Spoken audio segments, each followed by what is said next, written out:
Jadi 3 calon ini, nah pasangan mereka siapa itu walau-walam. Tapi Pak Prabowo, Ganjar, dan Anies pasti maju ya. Pasti maju. Kalau saya lihat 3 orang itu, 3 calon. Paling kuat ya. Paling kuat, ya.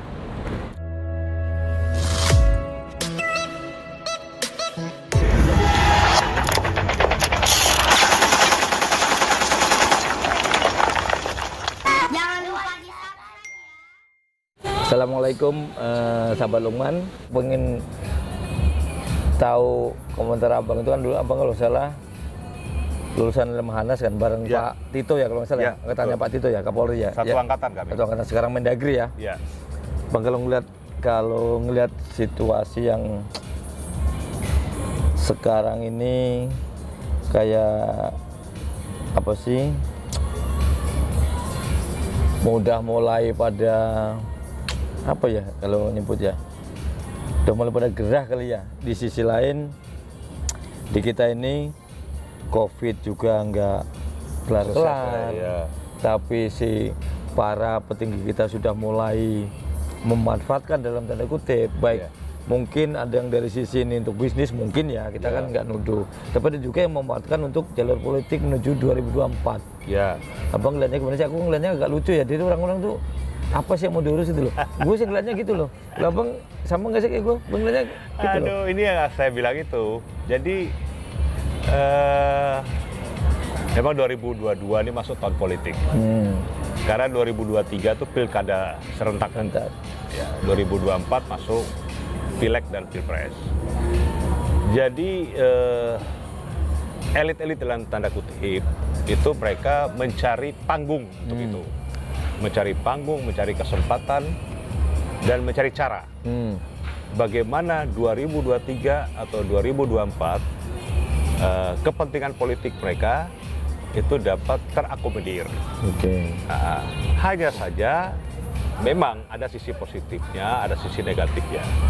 Sisi positifnya mereka mempunyai waktu untuk semacam mempersiapkan diri.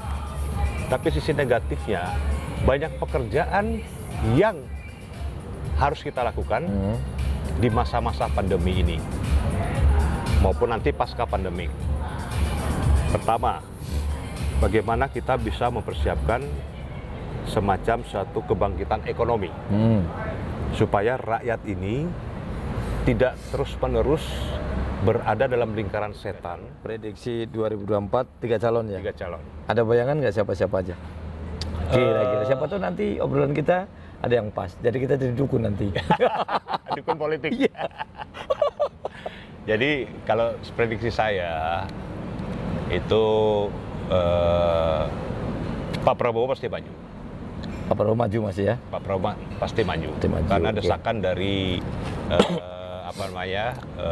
kader-kader partai maupun masyarakat partai yang ada. Tapi belum tentu dia mau maju atau tidak. Nah, itu kita walau-walam. Kita lihat nanti perkembangannya. Tapi kalau untuk masyarakat partai maupun kader-kader partainya menginginkan beliau maju. Gitu. Kalau di internalnya belum, kan abang waktu sempat ngajuin gugatan juga mau jadi pengacara Pak Prabowo kan? Betul, waktu Pilpres 2019 kan? Gugatan di MA waktu itu, Mahkamah Agung. Sampai sekarang juga masih di sana kan? Masih. Nah. Ya. Ada di internal sempat itu nggak untuk 2024? Gimana nih 2024? Aku maju lagi nggak ada misalnya? Ya pernah kayak gitu nggak Pak Prabowo? Ada Pak Hasim? Kalau gitu? Pak Prabowo-nya nggak. Ya. Dari kader-kader yang minta beliau. Tapi beliau beberapa kali ditanya oleh wartawan, beliau katakan belum tentu saya maju atau tidak maju. Gitu. Kalau di keluarga sendiri nggak pernah dengar dari itu? Nggak pernah. Beliau jadi Pak Hasim, Pak Prabowo tuh mereka menunggu perkembangan. Perkembangan. Gitu. Selain itu juga saya lihat Ganjar pasti maju. Anies 3 calon ini. Nah, pasangan mereka siapa itu walau-walam. Tapi Pak Prabowo, Ganjar, dan Anies pasti maju ya? Pasti maju. Kalau saya lihat 3 orang itu, 3 calon. Paling kuat ya? Paling kuat saya lihat masih di bawah rata-rata itu. Gitu. Berarti makanya masing-masing sekarang bergerak mencuri start lah ya, istilahnya ya. Meskipun pasti nggak mau dibilang, gue ngasih bantuan aja, nggak mengharap apa-apa kan gitu pasti. Nggak mungkin lah. Ya itu dia. Nggak mungkin bantuan politik itu tanpa sesuatu harapan.